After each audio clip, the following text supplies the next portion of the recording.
Shalom, selamat pagi. Salam kasih dalam Tuhan kita Yesus Kristus. Pagi yang indah ini kita akan membaca dan merenungkan firman Tuhan yang terambil dari Kejadian pasalnya yang ke-24, ayatnya ke-28 sampai dengan 42. Sebelum membaca dan merenungkan firman Tuhan, Bapak dan Ibu yang kasih dalam Tuhan, mari kita sama-sama berdoa meminta hikmat dan penyertaan Tuhan. Kita berdoa. Bapa yang kasih dalam Tuhan kita Yesus Kristus, pagi ini kami akan membaca dan merenungkan firman-Mu.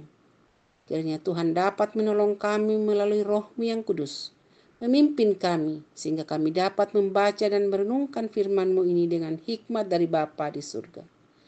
Bapa yang kasih dalam surga, layak akan kami memahami firman-Mu, di mana sungguh kami rasakan bahwa jika kami mampu hidup sekarang, semua karena anugerah dan kasih-Mu yang melimpah yang sudah menghidupkan kami, baik hidup sekarang maupun hidup yang akan datang. Dalam nama Bapa, Putra, dan Roh Kudus, kami datang mengucap syukur dan berterima kasih kepadamu. Amin. Firman Tuhan yaitu Kejadian pasal 24 ayatnya yang ke-28 sampai dengan 42.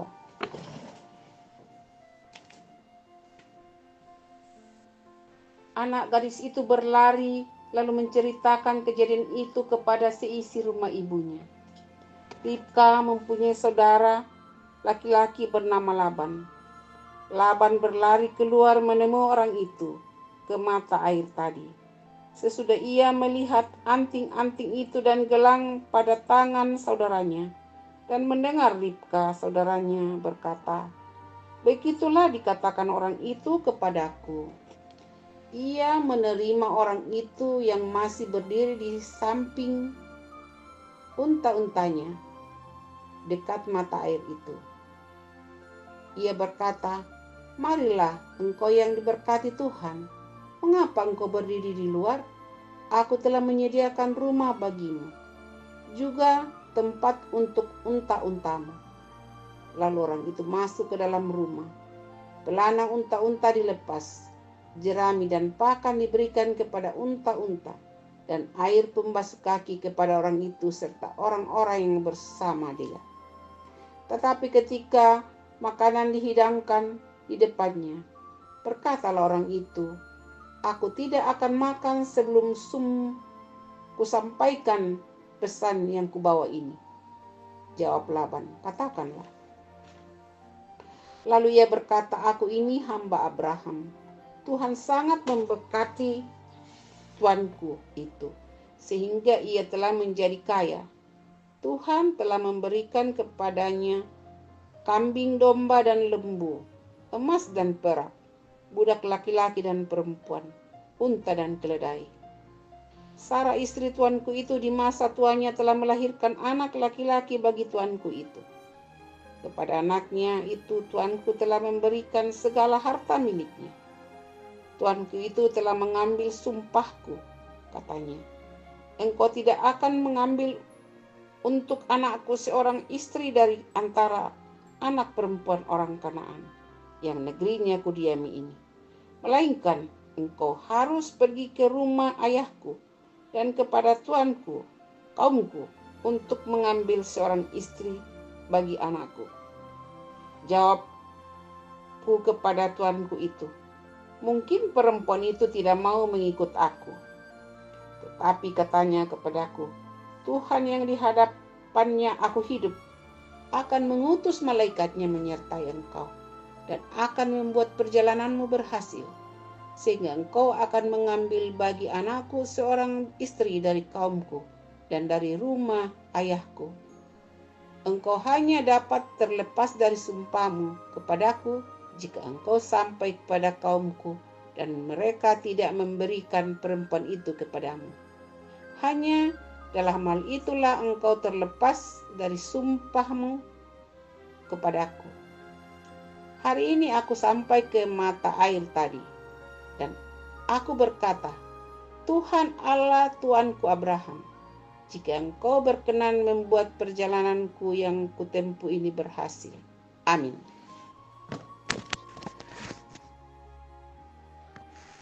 yakin Tuhan akan membuat berhasil. Karena sai puang ia pamau pai. Mengerjakan sesuatu hal yang belum pasti akan berhasil kerap membuat sebagian orang ragu-ragu, bahkan menyerah untuk melakukannya. Usaha yang awal dibarengi dengan niat dan tekad yang kuat, kandas di tengah jalan. Akibatnya, banyak orang kehilangan kesempatan untuk meraih sesuatu yang sejak awal mereka perjuangkan. Akibatnya, muncul kekecewaan, kurang percaya diri, menyalahkan diri, bahkan menuduh Tuhan sebagai sumber kegagalan.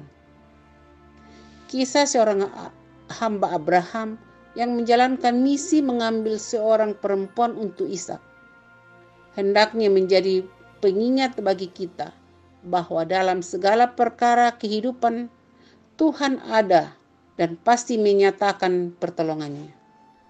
Jika berpikir dengan hitung-hitungan manusia, bisa saja seorang hamba Abraham ini berhenti di tengah jalan dan mengingkari sumpahnya.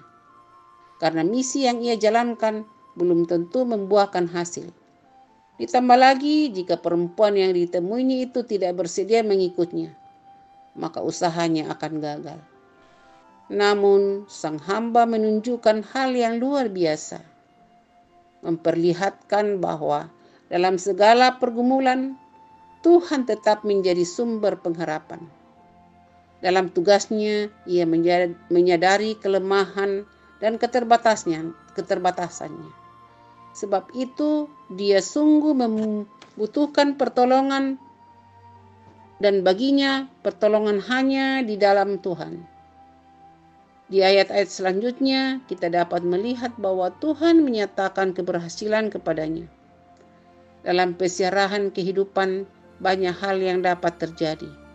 Suka dan duka, air mata dan sukacita tampaknya selalu berganti mewarnai seluruh pergumulan kehidupan manusia.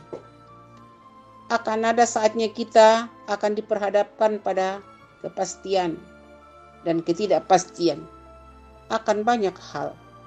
Namun pesannya jelas di dalam Tuhan, segala sesuatu menjadi mungkin. Yakin dan imanilah, Tuhan akan membuat berhasil perjalananmu. Amin. Sampai di sini renungan firman Tuhan pada pagi ini. Sebelum kita berpisah, Bapa dan Ibu yang kasih dalam Tuhan Yesus Kristus, kita berdoa.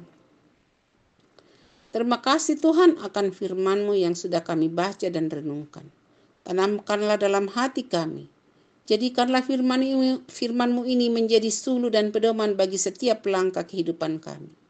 Secara khusus pada pagi ini kami akan beraktivitas.